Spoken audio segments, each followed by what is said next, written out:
Pemirsa, setiap desa dipastikan mempunyai potensi sumber daya alam yang mampu dimanfaatkan untuk meningkatkan ekonomi masyarakat. Simak liputan berikut ini. Desa Timbang, salah satu desa di Kecamatan Leksono, Kabupaten Wonosobo, Jawa Tengah, dikenal menjadi penghasil rebung terbaik. Rebung merupakan makanan olahan yang diambil dari pohon bambu muda. Selain bisa dimasak sebagai sayur mayur, juga sebagai bahan dasar kuliner lumpia khas Semarang. Setidaknya ada 50 hektar luas lahan di Desa Timbang yang dipergunakan untuk menanam pohon bambu, yang nantinya akan menghasilkan kurang lebih 1 ton rebung siap kirim. Rebung ini dipasarkan ke berbagai tempat di wilayah Jawa Tengah. Semarang merupakan kota yang paling banyak menampung olahan rebung ini. Di sana, rebung dijadikan isian untuk makanan lumpia.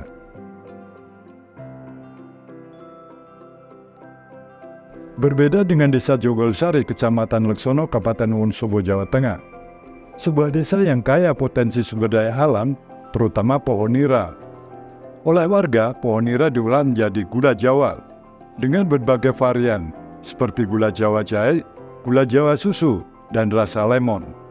Saat ini gula Jawa jahe sudah banyak dijual di pasar Wonosobo dan kota besar, termasuk pasar luar Jawa. Beralih ke berita sejarah. Simbarjo, sebuah desa yang menyimpan banyak cerita peninggalan sejarah yang masih terjaga. Konon, pernah menjadi tempat persembunyian Pangeran Diponegoro dalam perang melawan penjajah. Saya selaku perangkat desa di Desa Simbarjo, Dusun Bendungan.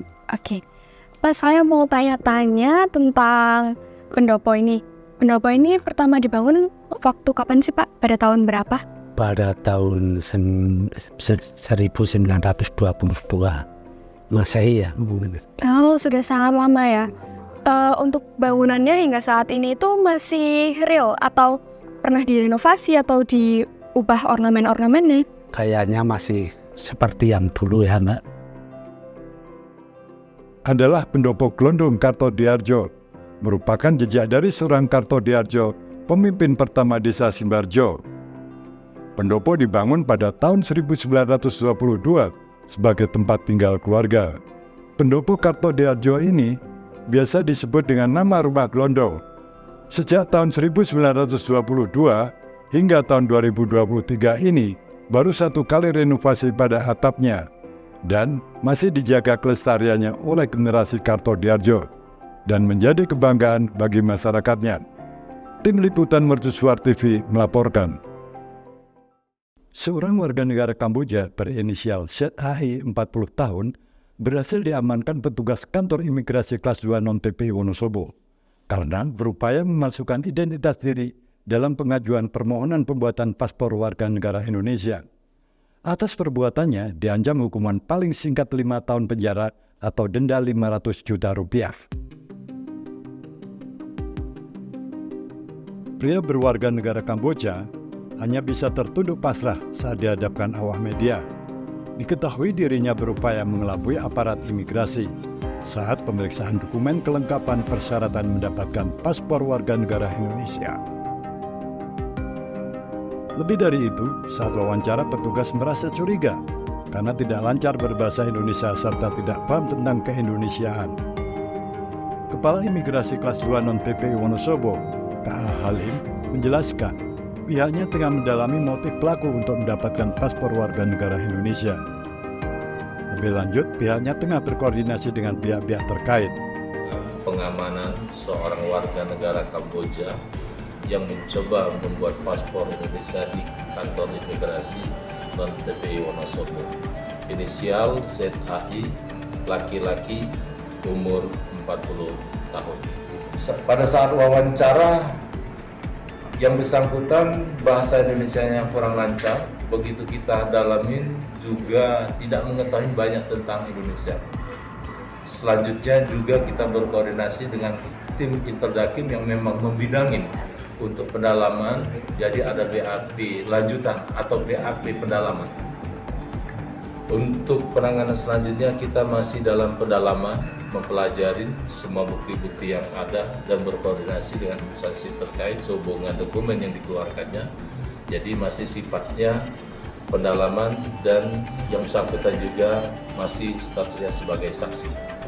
Tapi tetap dilakukan penahanan, Pak? Tetap sebagai orang asing warga negara Kamboja, dia sudah melanggar pasal 26 huruf C Undang-Undang Nomor 6 2011 tentang keimigrasian, maka yang bersangkutan kita tahan dalam artian dimasukkan di ruangan detainee, ruang tahanan imigrasi.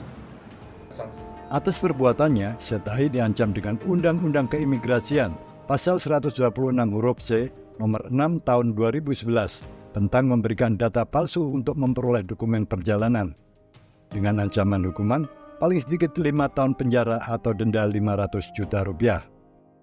Pemirsa, menikmati keindahan alam Sikunir Wonosobo, Jawa Tengah merupakan salah satu daya tarik wisatawan Dieng.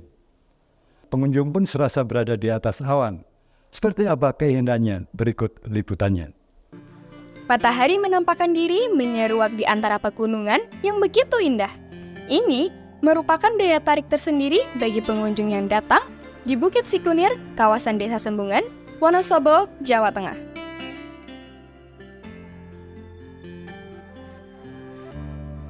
Seakan berada di negeri atas awan, dari Bukit Sikunir pengunjung bisa menyaksikan awan yang lebih rendah dari tempat berpijak. Dari ketinggian 2.300 meter di atas permukaan laut, selepas mata memandang, pengunjung disuguhkan panorama di Desa Sedieng.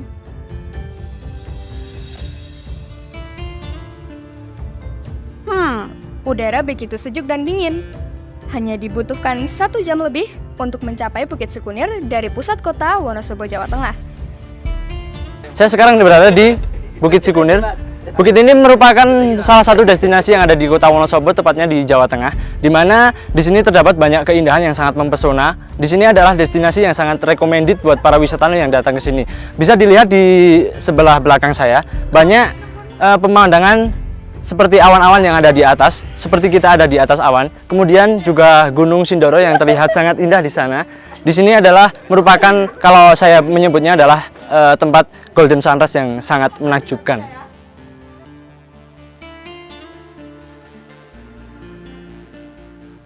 Tidak hanya menjadi daya tarik pengunjung maupun pendaki gunung, di sini juga bisa menjadi tempat memaknai keindahan dan keagungan Sang Pencipta alam.